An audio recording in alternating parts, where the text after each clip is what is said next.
Hey everybody, Tay down here in the metal shop with my two leading ladies, bringing you some exciting news about Maker of the Month. First of all, sorry we're a little late.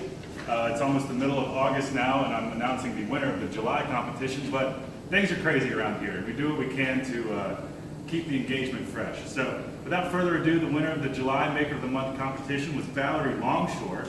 Valerie made a beautiful shelving unit out of some recycled barn wood and some upcycled metal window guards.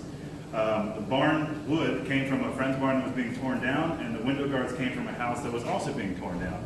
So super, super awesome use of salvage. She is a theater teacher at a local high school, and she did all the metalwork and welding herself.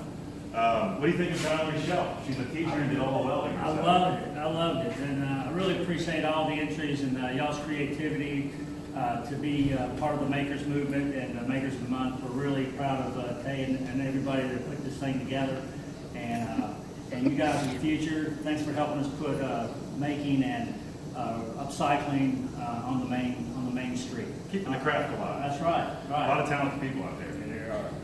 So again, congrats Valerie, you've got some serious talent. Valerie even says it's her dream to one day have a store where she can showcase other unique artisans. So that's pretty inspiring. Hope you get there, Valerie. We had 1,800 people come out and vote for the July poll. That's awesome, showing that there's definitely engagement there.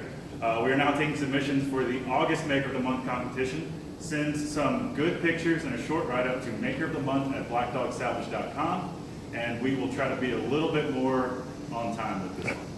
But thanks for everybody for participating. We have a lot of things going on here at Black Dog, but this is one of the things that definitely near and dear to our hearts, and we'd like to keep doing to show support for all the creative people out there.